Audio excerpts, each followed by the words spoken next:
बिस्मिल्लाहिर्रहमानिर्रहीम। नाज़रीन, 2015 दिसंबर को प्राइम मिनिस्टर मोदी अफ़गानिस्तान के दौरे पे जाते हैं। अफ़गानिस्तान के दौरे के बाद जैसे ही वो उड़ान भरते हैं और अपने वतन वापस भारत जाते हैं, तो रास्ते में वो हमारे जो प्राइम मिनिस्टर उस वक्त के थे, मियां मोहम्मद नवाज शरीफ साहब, उनको कॉल करते हैं हाल चाल पूछने के लिए। और इसी दौरान नवाज शरीफ साहब उनको दावत देते हैं कि मेरी आज नवासी की शादी है, तो आप रुकते हुए जाएं। जिसको बड़े दिल के साथ, खुले दिल के साथ पीएम मोदी एक्सेप्ट करते हैं और वो लाहौर में लैंड करते हैं। ये बड़ा ही एक एडवेंचरस किस्म का फ़ैसला था और बड़ा ही डिफरेंट फ़ैसला था, बड़ा ही खुशगवार फ़ैसला था कि कैसे दो हेड्स ऑफ स्टेट एक दूसरे के साथ फ्रैंकली डिस्कस करते हैं और बहुत सारे रूल्स को बाले ताक रखते हुए ये अप्रोच लेके आगे आते हैं। पीएम मोदी साहब जब लाहौर लैंड करते हैं, उस लैंडिंग तक तो बात ठीक थी, उसके बाद जो सब कुछ हुआ वो एक बड़ा ही डिफरेंट सिलसिला है जिसकी अभी तक बाज़गश्त सुनाई दे रही है। इंडिया में इस वक्त इलेक्शन हो रहे हैं और पीएम मोदी साहब उस लाहौर यात्रा को अपने मुफाद के लिए हमेशा की तरह, जिस तरह पाकिस्तान के ऊपर धमका के, डरा के और पाकिस्तान पॉलिटिक्स यूज़ करते हैं, वो इसी लाहौर यात्रा को यूज़ कर रहे हैं। एक स्पीच के अंदर वो कहते हैं कि जी लाहौर हमारा था, लाहौर हमारा है और हम अपनी मर्ज़ी से लाहौर गए और हमने अपनी मर्ज़ी के लोगों को साथ लेके जाती उम्र भी गए, मिले भी और सारा कुछ। नाज़रीन, लाहौर के अवाम बड़े दिल के मालिक हैं, लाहौर के वज़ीर आज़म बड़े दिल के मालिक हैं। उन्होंने उनको दावत दी और सब सिक्योरिटी प्रोटोकॉल्स को विद इन आवर्स रेडी किया और एक पूरे प्रोटोकॉल के साथ उनको वेलकम किया। टोटल 70 से 80 लोग थे जो पीएम मोदी के तैयारे के अंदर थे, जिनमें से सिर्फ 11 लोगों को इजाज़त दी गई थी कि वो लाहौर एयरपोर्ट से निकलें और जाती उम्रा जाए। उन 11 लोगों को वीज़े दिए गए थे ऑन अराइवल। उन 11 लोगों को जिनको वीज़े दिए गए ऑन अराइवल और वो पीएम मोदी के साथ जाती उम्रा गए, आज अगर आप उनके नाम सुनेंगे, उनके करतूत सुनेंगे, उनकी बैकग्राउंड सुनेंगे, तो आप हंसेंगे। वो लोग थे जिनके ऊपर यहाँ तो एफआईआर्स हुई थी, यहाँ सीबीआई के केसेस थे। ये 11 के 11 जो इश्तिहारिये थे, मैं सितार खान साहब से पूछना चाहूँगा कि खान साहब, ये जो बुके लेके गए थे मोदी अपने साथ 11 लोगों का, ये कौन थे? अच्छा, ये एक तो नरेंद्र मोदी पिछले काफ़ी अरसे से, और ख़ास तौर पे इस वक्त वहाँ पे इलेक्शन हो रहे हैं इंडिया में, वो मुख्तलिफ़ तरीके से एक चीज़ को इम्प्रेशन दे रहा है मोदी कि मैं खुले दिल के साथ लाहौर गया था, मेरी नेक नीयत थी, पाकिस्तान की नहीं थी। भाई मानते हैं आपकी नीयत नहीं ठीक थी, आप खुले दिल के साथ आए, लेकिन दावत तो हमारे उस वक्त के वज़ीर आज़म नवाज शरीफ ने दी थी। टेलीफोन नरेंद्र मोदी ने किया, नवाज शरीफ ने उनको दावत दे दी, वो आ गए। बिल्कुल। अब जब वो आए तो तासुर ऐसा देने की कोशिश करते हैं कि मैं गया तो हर काम जो था ना वो कानून और रूल के हिसाब से नहीं था। तासुर वो ये देना चाहते हैं, उन लोग अपने इंडिया में खड़े हो गए कि कैसा मुल्क है जहाँ रूल्स की कोई परवाह नहीं करते। हम लोग जो यहाँ पे थे 2015 में, जो पाकिस्तानी लोग थे, उनका ज़हन भी यही समझ रहा था जो मोदी कह रहा है। मोदी बहुत इंटेलिजेंट आदमी, उसे पता है कि 2015 में नवाज शरीफ की मुखालफत में कई लोग ये कह रहे थे कि हर चीज़ गैर कानूनी हुई। ठीक है भाई वो लैंड करता है, ठीक है। लैंड करने के बाद 11 बंदों को पाकिस्तान की एफआईए इमिग्रेशन वीज़ा जारी करती है जाती उम्र के लिए। प्रोपोगेंडा ये है कि 11 नहीं थे, 70 लोगों को जाने दिया नहीं गया। नहीं नहीं नहीं, 11 बंदे गए थे यार, बस ठीक है। समेत नरेंद्र मोदी, प्राइम मिनिस्टर, प्रधानमंत्री नरेंद्र मोदी, 11 बंदों को वीज़ा इशू हुआ था ऑफिशियल रिकॉर्ड की। बाकी लोग एयरपोर्ट में रहे थे। ठीक हो गया। वो गए हैं। अब 11 बंदे समेत नरेंद्र मोदी के जो 10 बंदे थे, सिलेक्शन तो वो नरेंद्र मोदी की थी ना, राइट। वो नवाज शरीफ की या पाकिस्तानी हुकूमत की या पाकिस्तानी लोगों की या हमारी तो नहीं थी। बिल्कुल 70-80 लोग थे जिनको मर्जी ले जाना चाहते अपने साथ ले जाते। अब वो सिलेक्शन किस तरह की नरेंद्र मोदी ने, मुझे उसका नहीं पता कि सिलेक्शन किस बुनियाद पर उन्होंने की थी उन 10 बंदों की जिनके साथ वो जाती उम्रा गए हैं नवाज शरीफ को मिलने के लिए। उनमें ऐसे लोग भी थे जिनकी अपने मुल्क में, इंडिया में सीबीआई इंक्वायरी कर रही थी, ठीक है। इन्फोर्समेंट डायरेक्टरेट इंक्वायरी कर रही थी, इंडिया की पुलिस इंक्वायरी कर रही थी, अदालतों में केस लगे हुए थे। वो उन बंदों को लेके गए जिनके क्रीडेंशियल डूबियस थे। तो अब वो लेके जाते हैं, मिसाल के तौर पर शुरू करते हैं ना सारे हवाले से। तो एक अजीत दोवाल हैं, वो हमेशा नरेंद्र मोदी के साथ होते हैं, नेशनल सिक्योरिटी एडवाइजर हैं, बड़ा इंपॉर्टेंट स्लॉट होती है। अब अजीत दोवाल अंडर कवर भी रह चुका है। अब अंडर कवर में होता है कि जासूस है, सारे मुल्कों के अंडर कवर जासूस जो होते हैं ना, ये एक ऐसी इस्तिलाह है जो कि ओपनली एक्सेप्टेबल।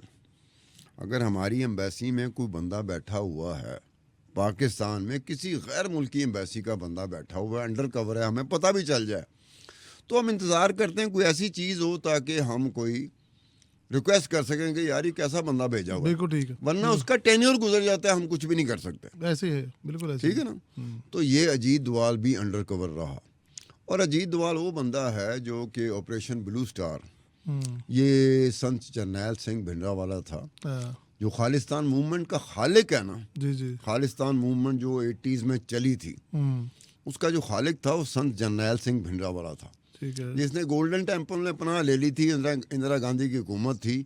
तो अजीत दोवाल भी उस ऑपरेशन का हिस्सा था जिसको ब्लू स्टार कहते हैं। ठीक है। उसके बाद अजीत दोवाल नरेंद्र मोदी की हुकूमत में वो बाकायदा प्लान करता है दाऊद इब्राहिम को कैसे हमने मारना है दुबई में, और किस तरीके से वो छोटा राजन जो दाऊद इब्राहिम का राइवल है, छोटा राजन के 2 बंदों को हायर करता है और 2 बंदों को दिल्ली बुला के तो दुबई भेजना है कि आपने काम कर देना दाऊद इब्राहिम का। वो अलग बात है कि भिनक निकलती है, बॉम्बे पुलिस तक पहुंचती है, बॉम्बे पुलिस दिल्ली में रेड करती है। जब बॉम्बे पुलिस दिल्ली में रेड करती है तो उन दोनों को पकड़ा जाता है कि उनको मतलूब होते हैं। बिल्कुल ठीक है। तो साथ अजीत दोवाल बैठा होता है। अच्छा। अब पुलिस कमिश्नर के लिए जो खातून पुलिस कमिश्नर थी, उसने अपनी किताब में भी इस चीज़ का जिक्र किया हुआ है। उसके लिए झटके वाली बात होती है कि अजीत दोवाल यहाँ क्या कर रहा है, हम तो इन दोनों बंदों को पकड़ने आए हैं। तो फिर वो कहते हैं कि ये सीक्रेट प्लान था, तो हम लोग करो ने कहा जी हमारे पास तो इन दोनों को बंदों को पकड़ना है, ये मतलूब हैं, अंडरवर्ल्ड के बंदे हैं, चाहे छोटा राजन के बंदे हैं चाहे दाऊद इब्राहिम के बंदे हैं, हमने तो पकड़ना है इनको। ठीक है। तो अजीत दोवाल वो भी थे। अब अजीत दोवाल भी साथ था। अजीत दोवाल के ऊपर हम फिर किसी वक्त लंबी चौड़ी कर सकते हैं। एक है स्पेशल प्रोटेक्शन ग्रुप, ठीक है। वो इंडिया में बना हुआ है, जो कि इंडिया का जो मौजूदा वजीर आज़म है, इस वक्त का प्रधानमंत्री है, वो उसका उसकी फैमिली, और जो साबका प्रधानमंत्री साबका वजीर आज़म उसकी फैमिली, उसकी प्रोटेक्शन की जिम्मेदारी स्पेशल प्रोटेक्शन ग्रुप पे होती है। बिल्कुल जिस तरह हर मुल्क के अंदर होता है। हर मुल्क के अंदर। तो उसके जो चीफ सिक्योरिटी अफसर समझ लें नरेंद्र मोदी के थे, उनको वीज़ा लगा था। ठीक है। श्रीवास्तव उसका नाम था। श्रीवास्तव स्पेशल प्रोटेक्शन ग्रुप का टीम का हेड था। ठीक है। और आईबी से उसका ताल्लुक था। डेपुटेशन पे वो स्पेशल प्रोटेक्शन ग्रुप में आया था। ठीक है। ठीक है। उसका ये था कि उसके साथ 2 बंदे थे। अब जब पाकिस्तानी इमिग्रेशन ने जब वीज़े स्टैंप किए थे तो बाई नेम होता है। ठीक है। ये 2 ऑफिशियल थे जो श्रीवास्तव के साथ थे। इनके नाम रिकॉर्ड में मैंने देखे सिर्फ ऑफिशियल लिखा हुआ था, नाम नहीं लिखा हुआ था। तो मोस्ट प्रॉब्ली ये लोग भी स्पेशल प्रोटेक्शन ग्रुप के थे। और इनका एक और होता है कि इनके पास ख़ास तरह का असला होता है, क्योंकि इन्होंने प्राइम मिनिस्टर की सिक्योरिटी पे होते हैं। वो ख़ास किस्म का असला होता है जिसमें 2000 असॉल्ट राइफल भी होती है, वो ब्लॉग 17 पिस्टल भी होती है, FMM कोई इस तरह की होती है चीज़। ये असला उन्होंने अपने जिस्म में और कपड़ों में छुपाया होता है। खैर साहब, यहाँ पे एक सवाल है। यहाँ तक तो बात ठीक है, असला था, सारा कुछ था। इस सब के बावजूद कि ये हमारे प्राइम मिनिस्टर को मिलने जा रहे हैं, क्या इनकी बॉडी सर्च नहीं हुई? क्या इनको कहा नहीं गया कि आप अपना असला रख कर जाएं, आप अपना आपको क्लीन करके जाएं? एक ऐसी इतना बड़ा खुला दिल, ये ऐसी चीज़ है। ये उस वक्त की हमारी जो गवर्नमेंट थी, उस वक्त की हमारी जो सिक्योरिटी अपरेटस था, ये उसका काम है कि यार ये बंदे आ रहे हैं। क्या वो प्राइम मिनिस्टर उस वक्त जो हमारे प्राइम मिनिस्टर थे नवाज शरीफ, हाँ, वो अंदर जहाँ ही सारे बैठे थे वहाँ तक गए हैं वो दो लोग कि नहीं गए? अगर गए हैं तो क्या हमारे लोगों ने, अब हमारा भी तो प्राइम मिनिस्टर है ना, बिल्कुल। अगर नरेंद्र मोदी इंडिया का प्राइम मिनिस्टर है तो नवाज शरीफ हमारा प्राइम मिनिस्टर था, तो साहब दोनों की तो इतना सिक्योरिटी होती इतना है। इतना खुला दिल, इतना खुला दिल, इतना बड़ा दिल। वैसे बड़ा दिल उस वक्त हमने दिखाया था, वही तो मैं हमने कह रहा हूँ दिखाया। कि और उसके ऊपर मोदी देखो ना, साहब। सीधी सी बात है कि बड़ा दिल कैसे, आसिम? बड़ा दिल इस तरह के नरेंद्र मोदी फोन करता है हाँ, और नवाज शरीफ से कहता है कि जी आप गुजरते हुए तो मेरी, खान साहब इस वक्त किस मुंह से वो ये कह रहा है कि लाहौर में आया अपनी मर्जी से, लाहौर में दोबारा जाऊंगा, मेरा घर है, लाहौर जो है हमारा हिस्सा होता था। अब वो ये कहना चाह रहा है कि जी मैं कोई बड़ी ही, मैंने ना कोई घुसपैठ की है और बड़ा मैंने कोई ना अजीब सा काम कर दिया है जो पाकिस्तानी गवर्नमेंट नहीं चाहती थी उस वक्त हो। ये कैसी स्टूपिड सी बात है, और इंडियन अवाम उसको बाय भी कर रही है।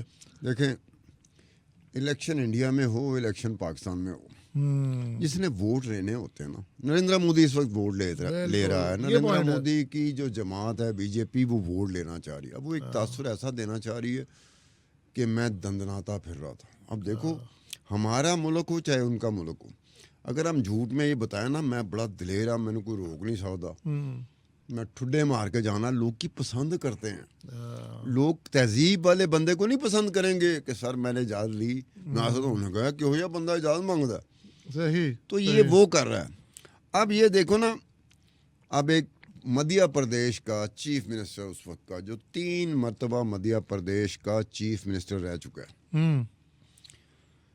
अब देखो ना, चौहान साहब थे जो मध्य प्रदेश के 3 मरतबा चीफ मिनिस्टर यानी मुख्यमंत्री रह चुके हैं, वो भी नरेंद्र मोदी के साथ थे जाती उम्रा जाने के लिए। ठीक है। तो इसका जो बेनोई था उस पर आया, वो था क्या, अब मध्य प्रदेश के कॉन्ट्रैक्ट हैं, जो सरकारी कॉन्ट्रैक्ट हैं वो ठेकेदारों को भी दिए जाते हैं ना। 8 लाख की उसकी वर्थ है टोटल, इसके बेनोई की, मध्य प्रदेश के चीफ मिनिस्टर चौहान की, जो जाती उम्रा घुसे हुए थे मोदी के साथ नवाज शरीफ को मिलने के लिए, 8 लाख की इसकी वर्थ है टोटल। और इसको क्लियर किया, सर्टिफिकेट जो मिले हुए हैं ना सरकारी तौर पर, वो करोड़ों रुपए के कॉन्ट्रैक्ट के मिले हुए हैं। मतलब ए ग्रेड A4, 5, 6, वो बंदा पूछे कि इसकी वर्थ टोटल इस तरह की है, नया बंदा है, नया बंदा कारोबार में आया, और ये जो उनका था ना महकमा, वो महकमा हमारे यहाँ भी काफ़ी महकमा है उसकी बड़ी होती है, तो वर्क्स डिपार्टमेंट, वर्क्स डिपार्टमेंट एक ऐसा डिपार्टमेंट होता है जिसमें बहुत ज़्यादा काम होता है, सरकारी काम निकल रहे होते हैं। तो इनको किया गया काम बड़ा, वर्थ उसकी इतनी, सर्टिफिकेट उसको 3, 4, 5, 6 महीनों में आपने आखिरी सर्टिफिकेट भी दे दिया उसे कि जिसको करोड़ों का काम दिया जा सकता है। अब वो भी केस चल रहा था। उसके बाद हुआ ये, अब ये देखें, ज़रूरी नहीं था कि नरेंद्र मोदी के साथ जो लोग गए थे वो सिर्फ और सिर्फ बीजेपी के भी हों, उसमें और लोग भी थे। अब ये बात है कि एक कॉमनवेल्थ गेम्स स्कैंडल था, ठीक है। ये 2010 का चल रहा था। ठीक है। इसमें लोग थे, सबूत भी मिले, केस भी चला, पूरी दुनिया में बदनामी भी हुई। खुद इंडिया कहता है कि जी कॉमनवेल्थ गेम में जो स्कैंडल निकला था जी। उसकी वजह से, एक जमहूरी मुल्क है ना, जमहूरी मुल्क के लिए बड़ा होता है सस्टेन करना उसको, तो ये प्रॉब्लम थी, उसमें भी थे। खान साहब जमहूरी मुल्क है या सो कॉल्ड जमहूरी मुल्क है? नहीं, जमहूरी मुल्क तो है। जब खान तक साहब, ये, इसके ऊपर मेरा थोड़ा सा इख्तलाफ राय है। एक ऐसी जमहूरियत है जहाँ पर सिर्फ हिंदुओं को राइट्स हैं, एक ऐसी जमहूरियत है जहाँ पे मुसलमान ना तो सियासत में उस तरह खुल गए, अब हो रहा है, तो वो भी जमहूरियत तो ना रही। देखो जब अब तो फिर तक डिक्टेटरशिप आ गई, एक सिंपल फासिज्म आ गया। एक सिंपल सी बात है, नरेंद्र मोदी बीजेपी 1984 का इलेक्शन था तो 2 सीटें थी, भारतीय जनता पार्टी, जान संघ पार्टी थी जो 1947 से चली आ रही थी, ठीक है, वो कम सीटें लेती थी। ठीक है। जान संघ की बाद में भारतीय जनता पार्टी बनी, ओके। तो 84 में सिर्फ 2 सीटें मिली। उसके बाद का 79 का इलेक्शन था, पता नहीं 90 का इलेक्शन था, मेरे पास पूरा सारा रिकॉर्ड पड़ा हुआ है। तो उसमें दूसरे इलेक्शन में ये 80 से ऊपर नशिस्तें ले गए थे। वाई वो बाबरी मस्जिद, तो शुरू से यही बाबरी बता रहा मस्जिद ना, का इशू जो था ना, वही मैं कह रहा हूँ ना, वो भारतीय जनता पार्टी ने उठाया। सियासी जमात थी ना, समझती थी ना सियासी कि- नहीं, मैं इसको सियासी नहीं कहूँगा, with all due respect to your remarks. सियासी जमात वो होती है जो सारी माइनॉरिटीज़ को, सारी एथनिसिटीज़ को साथ लेके जाए। ये एक हिंदुओं का ग्रुप है और जो बहरहाल वो हिंदुइज्म के ऊपर तो- चलती है। इलेक्शन जो इंडिया का इलेक्शन होता है उसमें तो सियासी जमात के तौर पे हिस्सा लेते हैं। हाँ, लेकिन आप इसकी रियलिटी को अब तो उन्होंने जान ये लेना इस किया चीज़ कि को। मजहबी इशू को सियासी इशू बना दिया ना। ये देखें, फ़र्क ये हुआ कि मजहबी इश्यूज को आपने सियासी इशू बना दिया।